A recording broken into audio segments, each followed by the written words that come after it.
loyal subjects, and welcome back to another episode of the Old City Leviathan. Now, before I begin this next chapter, I want to do a little bit of a history lesson because I decided to go look up a few things. Not anything, shall we say, related to the game itself, but to some of the things I've seen in the game thus far.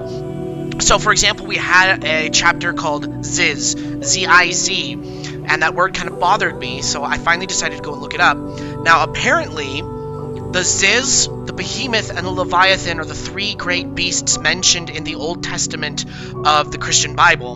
The Ziz was the great creature that ruled the air, the Behemoth was a great creature that ruled the land, and the Leviathan was a great creature that ruled the seas. And thus far, that all very much ties into the biblical themes, names, and ideology that we are seeing so far here in this game. Now, I mention this because specifically in the chapter Ziz, we saw that massive giant bird hovering in the floating city and holding on. Oh, excuse me, I'm sorry. I had a burp there. Holding on to that house floating in the middle of the air. So I believe that according to this game's world, whether it be dream or reality, that was the Ziz of biblical myth. So now we are about to jump into, as you can see there at the bottom of the screen, chapter 7, I think it's chapter 7, Behemoth.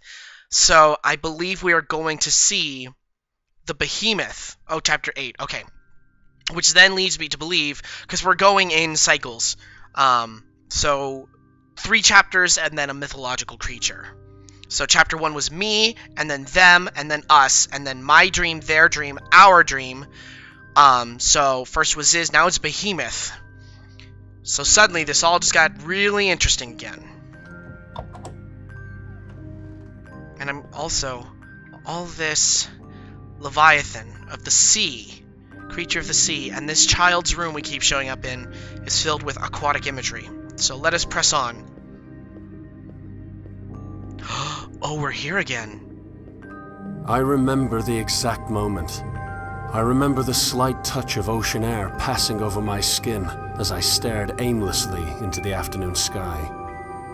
It's interesting how, though generally more depressing, I actually preferred a cloudy sky to a clear one. 2 vast expanses of blue separated do not have that quality of diversity that a more speckled display boasts.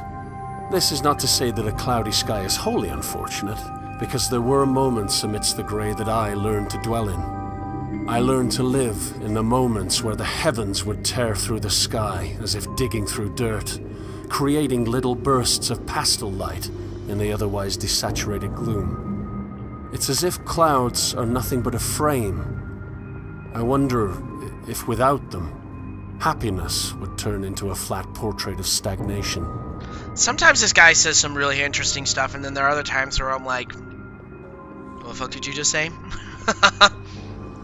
Now, I admit in the previous chapter, I kind of lamented the fact that this is turning into a walking simulator, in which there's little to no interactivity aside from opening doors, and just walking around getting snippets of confusing story.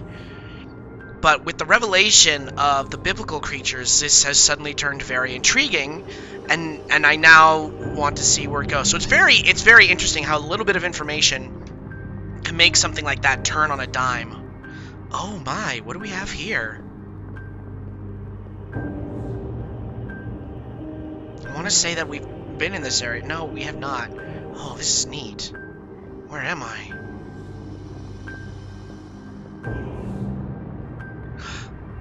There he is. It's the Behemoth.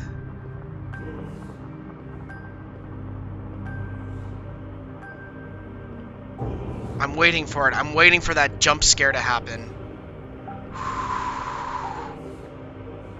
Alright, we're just gonna go. We're just gonna go. Over the edge. Over the edge. And into the next part. But where will it take us? What is the next cycle of 3?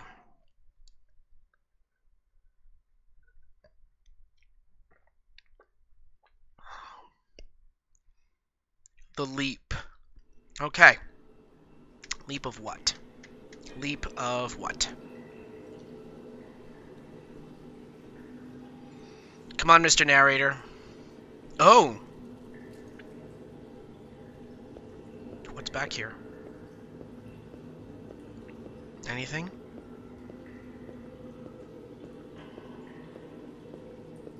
Nothing. Okay, cool. We're almost there, Leviathan. The final step between me and the old city's upon us.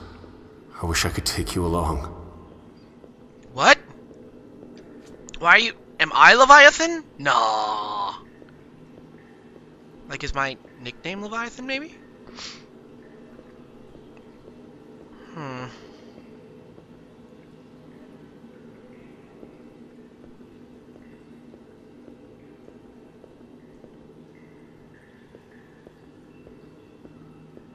The sound design here is very good.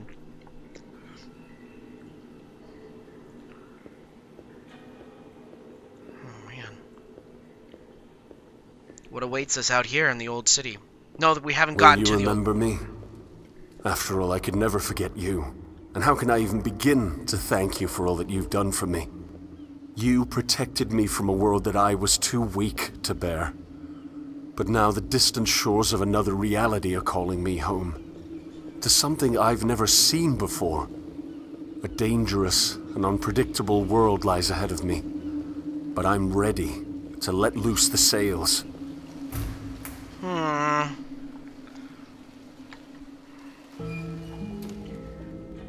Just want to sail, travel in style. More notes to read, typewritten notes. It started when I was a child, I'm sure. I started just after I began to ask questions. I asked them over and over until my poor parents were forced to resort to arbitrary certainties. Why? I asked. Why? Over and over I wanted to regress until I hit a point where I said so was the only acceptable answer. It was at that moment, that small moment of parental authority, that I felt safe. In the most bizarre and unfortunate turn of events, I fell downward into the acceptance of an end to progression. But the good was never perfect, was it? All I wanted was the good. I wanted to maintain my happiness, my contentment, even if it was born of a less than ideal perspective. But what is an ideal perspective anyway? What is the perfection that I should have latched onto? That's just the fun of it, isn't it? It isn't real. It's a dream, my dear reader. The ideal was never real, and it was never within my grasp. To even attempt to reach it would have destroyed my happiness. The child in me could not handle this, however, so I rejected the ideal. I wanted to remain safe. Yes, and I did so until it happened. My father once recited a poem to me about an older world. I believe it was called Dover Beach. I can still remember the imagery, just the words that escaped me. We stood at the shoreline, waves crashing in, each wave eroding yet another piece of what I once believed. I think my father saw what was happening to me. He saw the dwindling of my dreams, the death of discovery. I could no longer rely on ABBA to build my dreams back up. Left with nothing, I convinced myself that there were no dreams. ABBA, huh? Not just a Swedish pop group, but also a religious connotation, Jewish in origin, I believe. Which would then, again, fit with the ideology that we are being confronted with thematically in this game. Seeing as how this is Leviathan and the Behemoth are all from the Old Testament, Jewish in origin. So, let us see what we have here. Everything changed, however, when I learned to use my dreams. I had always dreamed, of course, but the question was that of their usefulness, not their existence. I could not escape them, so the latter point was moot. Dreams have an incredibly powerful hold on one's perspective of reality, even if they have little to do with it themselves. After falling, my assumption was that the dreams existed to taunt me. They existed only to contrast the ideal with the real. This made the real all the more depressing. But I do not believe that this is where the dreams have their use. Dreams act as impossible ideas that should never be fully grasped. Rather, they should serve only as a direction for progression. The dream will never be realized in your lifetime, dear reader, but the real will change marginally. A marginal effect caused by a relatively small part of humanity. Your task is to bring the dream to the real, even if the effect is marginal. One giant leap, reader. Abraham, they call me. At least that is the name I gave to the young dweller who asked me the other day. What an irrelevant question. My name is as important as my status as an individual. Anyway, I could see the glimmer of pointlessness in his eyes. It is the driving force behind progression. If only he can accept the marginal nature of the process. He must be able to remove his worth as an individual so that he may take his own leap for only a small reward. When meaning is deconstructed, the only driving force for progress is the acceptance of uncertainty. Dreams. The old city never offered enlightenment. On the contrary, it offers only further dreaming, and it is now time for me to take my leap. I wish more would come along. But who are you? We saw a picture of Belle back there. And, I can't imagine it was it Solomon? Was the name of the Minotaur? Solomon, yes. I believe it was Solomon. Why is there a jump button? I can't actually jump. Or do anything with it. Maybe it's there to present the illusion.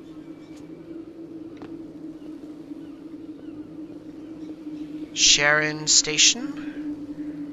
What lies over here? What's that? What do you say? I can hear the ocean. Oh.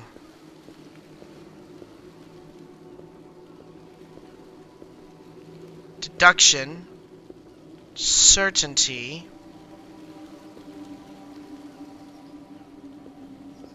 Fontes?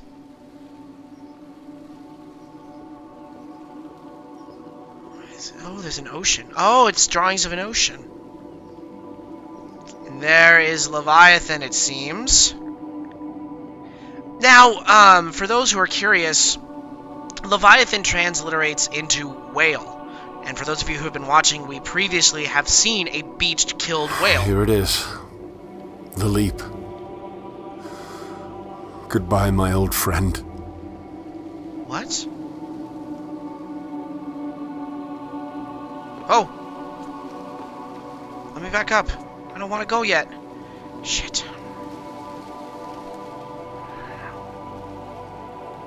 Alright, well, here we go. But what does this symbolize?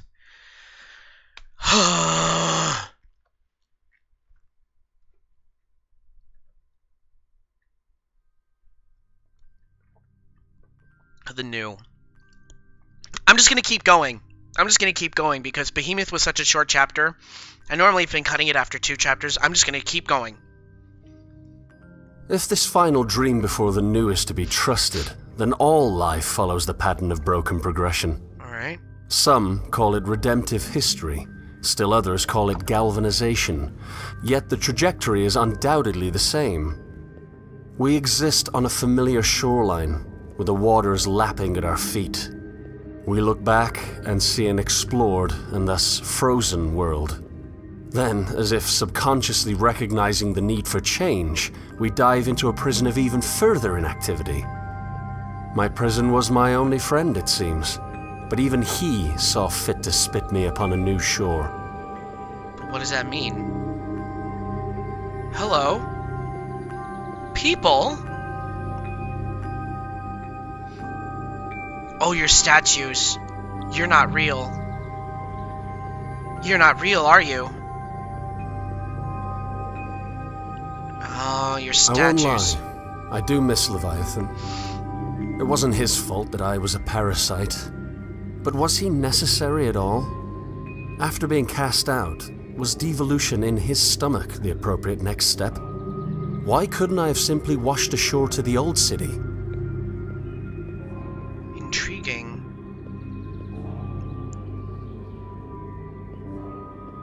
Wait a minute. Wait a minute. This is that place where we saw the Ziz. There's another statue up there. Let's go up there and see if we have any commentary from our disembodied parasitic voice.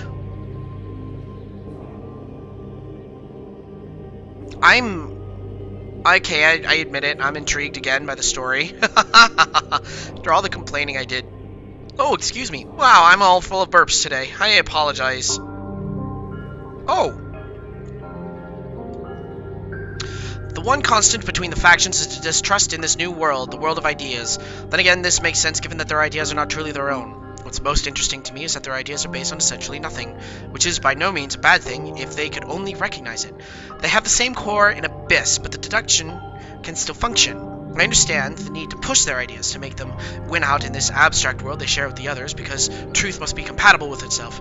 However, once the core is unveiled as void, one cannot be certain that their own ideas are the most fit for survival. Thus, the ideas need to do battle with themselves and by themselves in the world of mirrors, the dream.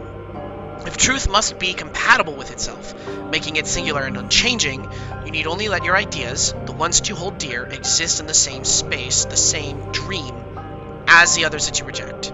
The mind will never be able to see truth in its fullest extent, but this sea of minds we call humanity will uncover it piece by piece if the ideas are left alone to do their work. Not through violence, rules, activism, or education will the ideas evolve. Only through idealism can the ideas truly be changed for good. A marginal effect, yes, but we must make giant leaps as individuals towards the ideal, knowing that it will result in only a small step for mankind. Because your experience and your individuality is worth nothing in the light of the greater and entirely imaginary eschaton. You cannot expect the others to take this leap with you. Rather, you can only model that leap for future minds. You can only point in the direction of the ideal, rushing towards it with all of your might, knowing that you would never reach it in 1,000 ages. You will never see the dream realized. It is for this reason that this new world is useful beyond escape. Nineveh needs only the ideas and nothing more. Not destruction, not legal action, not social reform, and not decay. Nineveh needs only the ideas and the ideas alone. You need them as well, and you must resist the urge to sail into oblivion, to Tarshish. Rather, sail into discovery. Sail to a world where your ideas die and new ones take their place, so you can bring back your findings to the world, to Nineveh, and enjoy their fruits. Trust stupid ideas to die with stupid people. Jonah. Ooh. So, are we taking an ideological journey through the story of Jonah? Is that what this is? I don't get it, but I mean, it's intriguing enough to make me think about it.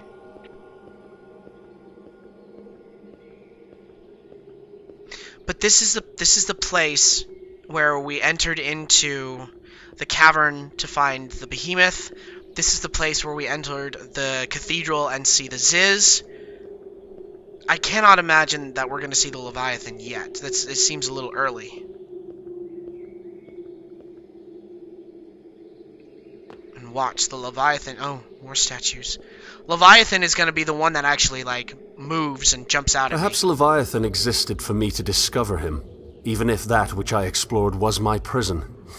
Perhaps I simply needed to see the stagnation before evolving.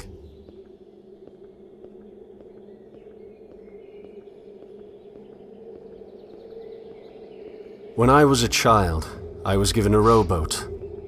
I wanted to sail, so the universe built me a galleon.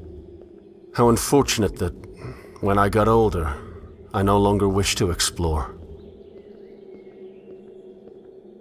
Where are we going?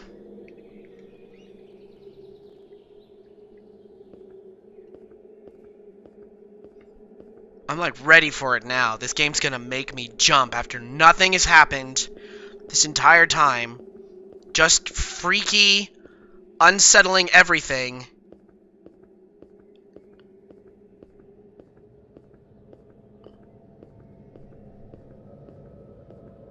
I am going to explore again. I'm going to board my vessel and sail into an unknown world to dream all the more. I'll leave this dream behind to feel the sand of other shores in my hand, and let it loose as I travel inward towards newness. First, however, I'll make one last dive into abyss.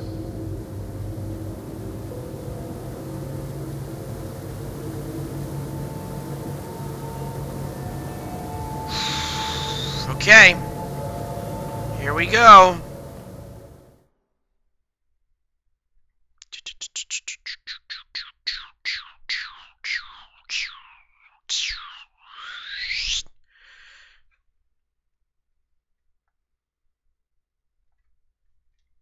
Oh. Oh, loyal subjects, dare I just end it now?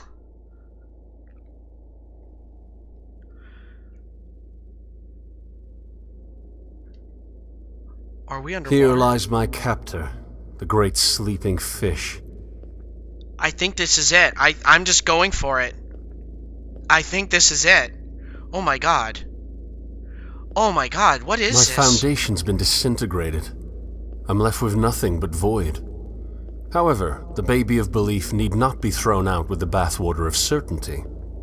An assertion from an assumption is still an assertion, making any deduction from that foundation subject to critique. I may not be able to deduce from a place that I know to be true, but that which I deduce from my dreams must still be compatible with itself. Oh boy. She's gonna jump I think out I of was me. wrong. Dover isn't where my dreams died. It's where one dream took over.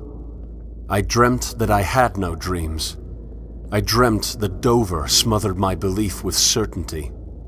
In truth, a truth that I cannot know, Dover ran red. The dream of realism created a monopoly of comfortable stagnation that held me hostage until I could do nothing but cling to Leviathan's innards for safety. My belief was not truly killed, it was captured. One belief was deemed more true than another, and I convinced myself that I was correct. I convinced myself that I could be correct. What if this dream's monopoly was disintegrated? What if I could explore a multiplicity of dreams, never quite knowing which ones are a reality? Truth must be compatible with itself, but what happens when truth is unattainable? The dwellers' dreams could function within themselves, from their foundation, as long as the factions recognize that foundation as a dream. What point would there be in conflict if the dreams cannot truly be controlled? They have their dreams and they cannot assert which is superior. So why not sail? The Guild, the Unknowing, and the Order G.U. Oh my god. Oh, Jesus. I really don't want to be here. Am I going back? Am I going backwards? I don't want to go backwards.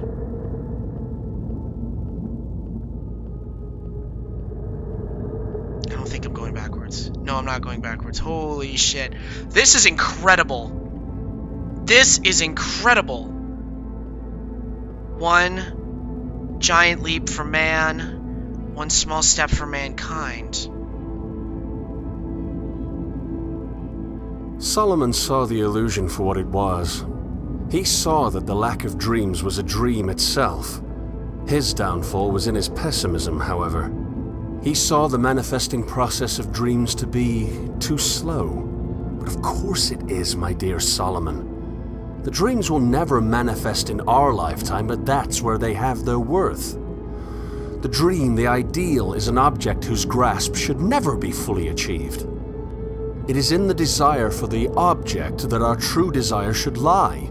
We should desire to desire, and in presenting the ideal to a fallen world, we will make incremental steps towards perfection as the eschaton approaches. One giant leap for a man, one small step for mankind, Solomon. Oh! You're moving. You're moving. That thing is moving. I don't want to go near it.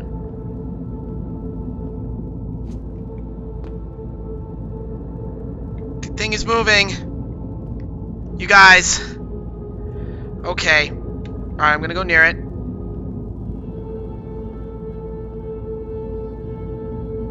It's not doing anything. I'm touching it. I'm jumping on it?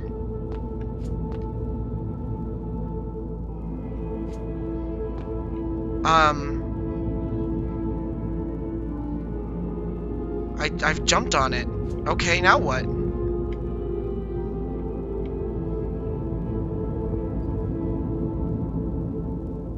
Don't grab me, don't pinch me.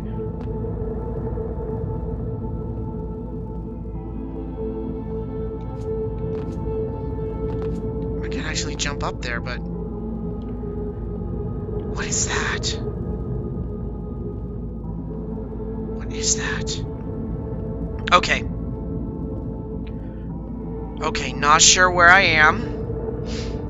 That really freaked me out. It was moving. So very few things have moved in this game that I see anything moving and it's like, no, no, no, thank you, no.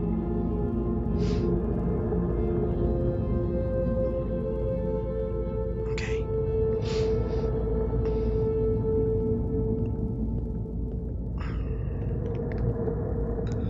So very intrigued. Very, very, very intrigued. Okay, come on, we're gonna finish this up. This has to be the last chapter.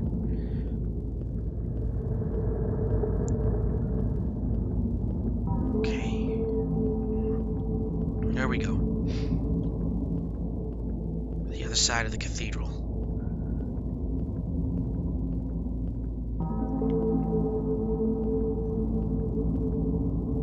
Oh, that's what that is. Okay. Okay. Now we go up. Now we go up. This is so unsettling. Oh, fuck. Which way do we go? Let's go this way first.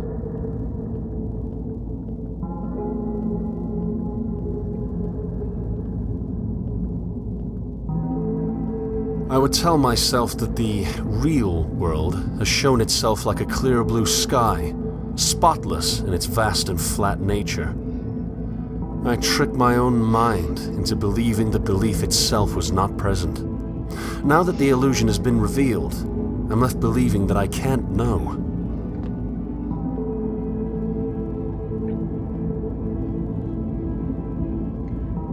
Truth must be compatible with itself based on a starting point I can't prove. I can't assert which dream is not a dream at all because they're all just dreams. Why not discover the dreams I can't control, rather than hiding portions of them away to let what I was certain of flourish? I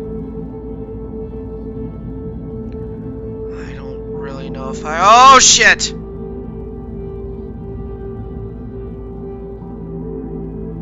You're Leviathan. You're Leviathan. You're gonna jump out at me. Oh, shit, you're moving. Oh, fuck.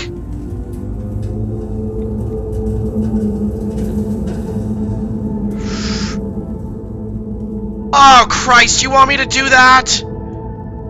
Oh, fuck. Fuck. Okay. This is really freaking me out right now.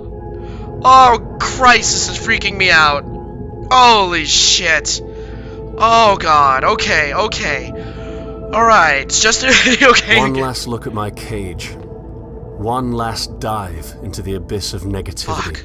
A terrible world full of terrible people, yes, but that can be changed. Epistemic humility can regress to the deconstruction of stagnation. What I previously thought to be stagnation itself, the lack of any true knowledge, is simply the deconstruction of an anchor, freeing us to traverse the unexplored. What is this?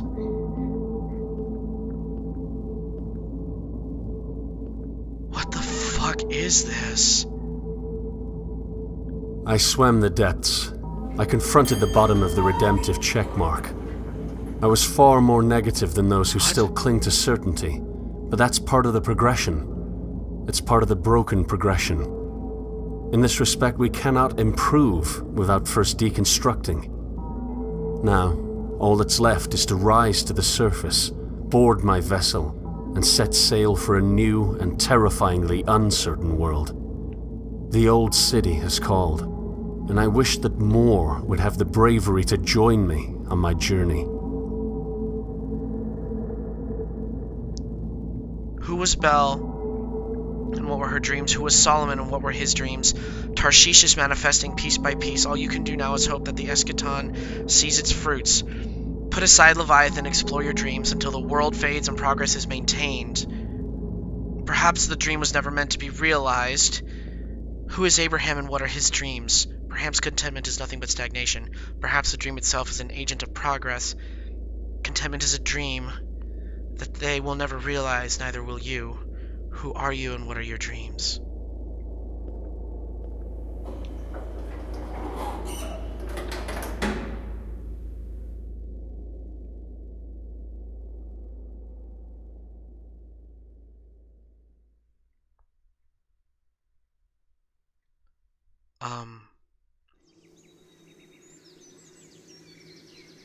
Okay.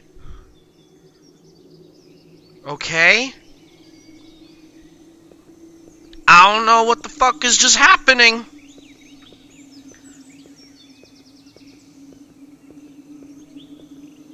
Old city. Okay.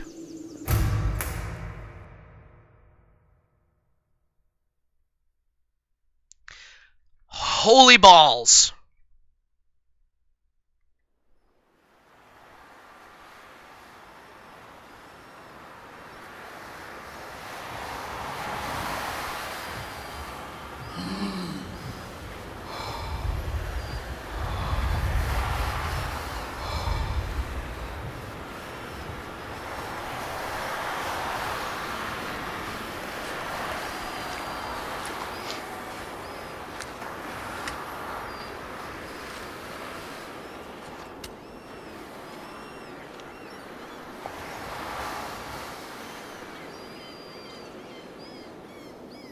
Okay.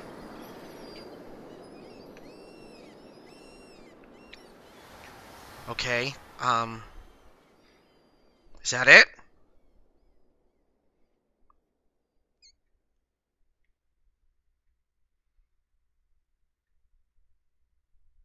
Is that it?